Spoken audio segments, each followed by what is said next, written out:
c'est un lien affectif, c'est le premier morceau.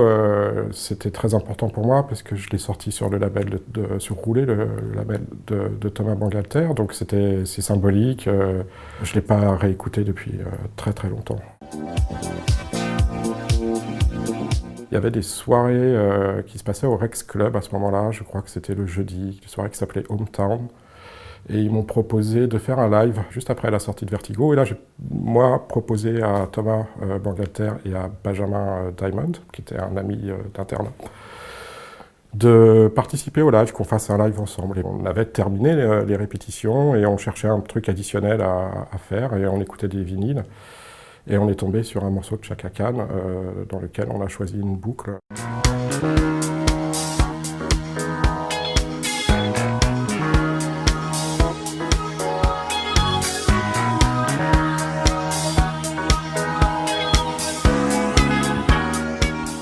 Qui ensuite a donné l'ossature de Music Sounds Better With You.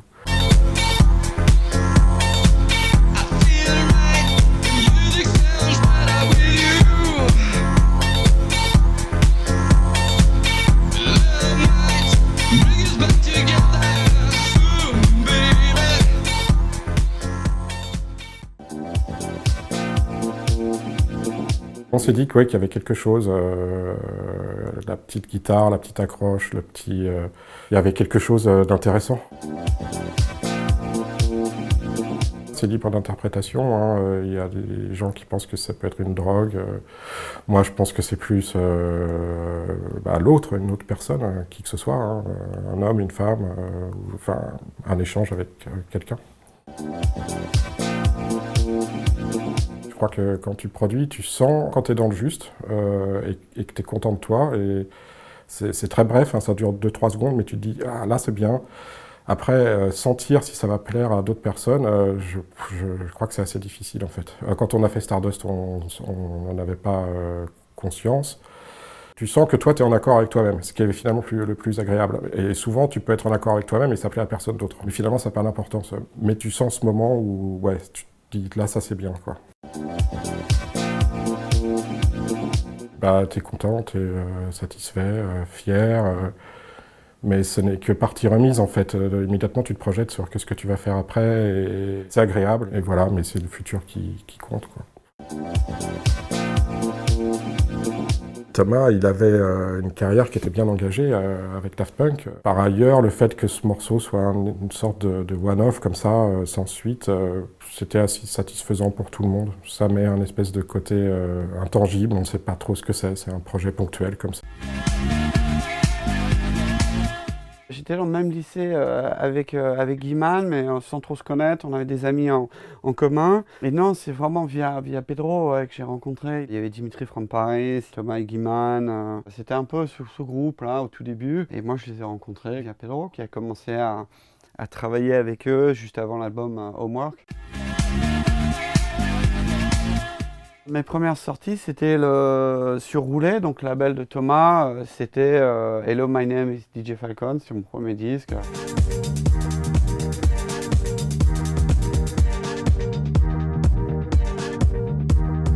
Ça s'est fait très vite pour moi. Comme Pedro travaillait à fond sur l'album avec les Daft pour la sortie de l'album, j'ai un peu pris le relais de ces soirées et grosso modo avec l'argent de ces soirées, je me suis acheté du matériel et je me suis retrouvé à passer des nuits entières à bidouiller et à apprendre un peu toutes ces machines, les samplers et tout. Et 6 mois après, Pedro écoutait mes petites maquettes, Thomas était là, bam, au bout d'un quart d'heure, Thomas me propose de sortir. Je pensais que c'était une blague au début, quoi. Il y a eu 6 mois entre le moment où j'achète mon matériel et j'ai jamais fait de musique et je sors ce premier disque, quoi. Donc ça allait vraiment très vite pour moi. C'est beaucoup de plaisir. Ça se passait très bien. C'est un magicien, Thomas. Imagine que tu as un copain qui est vraiment magicien et il te montre un peu comment faire les tours. Tu comprends. Enfin, c'est un vrai plaisir. On s'entend très bien. Pour Together, on a passé plus de temps à danser dans le studio, à s'amuser vraiment, quoi. C'est ça les souvenirs que j'ai.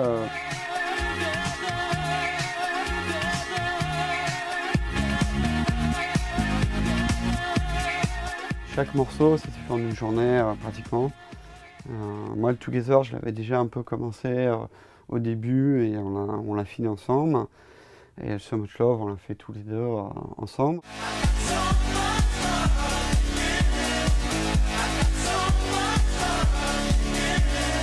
Et on avait continué d'ailleurs, on avait fait d'autres morceaux comme le Call on Me là, qui a eu sa petite histoire après.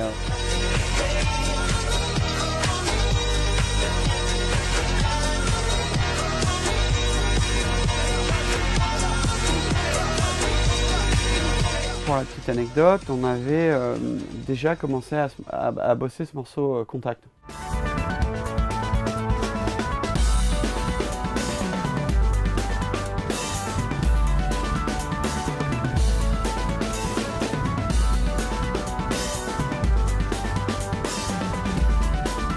Et donc il est resté dans les placards pendant 7-8 ans et qui a été ressorti pour l'album sous le nom de Contact.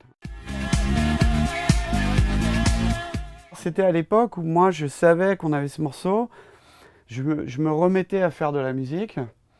En fait, je me suis passionné par les synthétiseurs modulaires, des trucs comme ça. Donc ça m'a remis à fond dans la musique et j'avais déjà la volonté de sortir d'autres morceaux. J'avais fait un remix, je crois, pour Justice.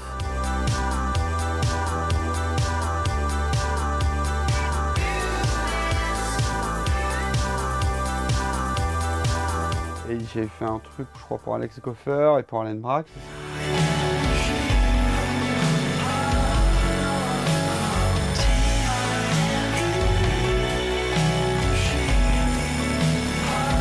Et il y avait ce morceau qui était là, et donc j'en ai parlé à Thomas, qu'est-ce qui se passe avec ce morceau, et au final, ils ont pensé le faire pour l'album. Je crois que ça vit toujours, je crois que Cris d'amour a été arrêté. Thomas, c'est à lui le label roulé. Guy Manuel avec Cris d'amour. La force de Thomas, c'est de surprendre. Je pense pas qu'il est dans l'idée de ressortir un vinyle, mais la société existe encore, il me semble. Mais je crois pour plus très longtemps. Hein. Il me semble qu'il en avait touché un, je sais pas. J'ai pas envie de dire des bêtises, mais techniquement, je crois qu'elle est encore là. Ouais.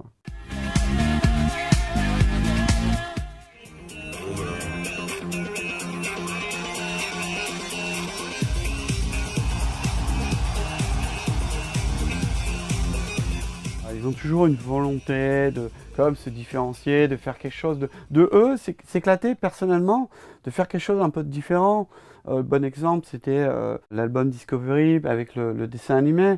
C'était une manière de toucher à quelque chose qui était différent, se réinventer, se mettre en danger et prendre du plaisir à apprendre. Ils s'élevaient comme ça, donc ça, je trouve ça assez cool. Et après, on s'est revus plusieurs fois pendant ces allers-retours en France. Et ensuite, on a eu l'idée d'organiser des soirées au Rex à partir de 97. Et on a un peu invité toute la scène Chicago House de l'époque. Et ça a duré 2 ans. Et en même temps, on avait une émission de radio sur FG, qui était un peu un outil pour faire parler de nos soirées. C'était plutôt les Daft et Beat Attitude, les gens dont on parle dans Eden. C'est qui ces mecs? Thomas et Guiman? Sors des sons, t'as jamais entendu ça. Thomas et Daft Punk. Moi je faisais MC avec un pote à moi à l'époque, pour ces raves-là en fait. C'est vrai que c'est cette bande-là dont il parlait qui nous a connectés, parce que ils avaient vraiment une activité dans tout ce qui était rave et house de l'époque. En fait on s'est fréquenté longtemps avant de vraiment se connaître et se parler en fait. Il s'est bien passé 1 an pendant lesquels je le connaissais, je lui disais bonjour, mais on n'avait pas vraiment parlé quoi.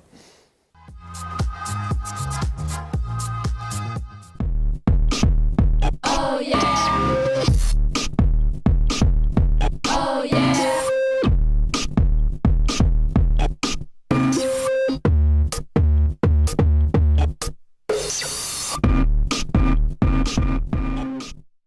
Ça m'a fait gagner 2 platines et une table de mixage.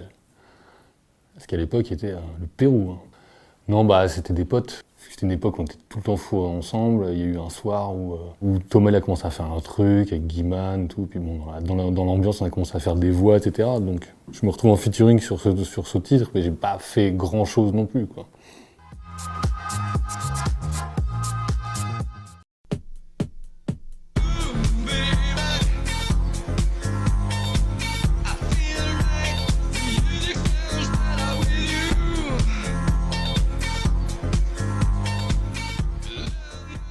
fait, le premier live de Stardust s'est passé dans une de nos soirées Hometown. On savait qu'ils fabriquaient un truc et comme on leur a demandé en premier ou avant qu'il y ait quoi que ce soit, s'ils pouvaient venir faire en live un truc et ils ont fait ouais ok. Avant la sortie du disque. Stardust, tu le jouais n'importe où, n'importe qui le jouait n'importe où, ça faisait tout de suite. Il y a des morceaux comme ça, il y a The Bomb aussi de Bucketheads.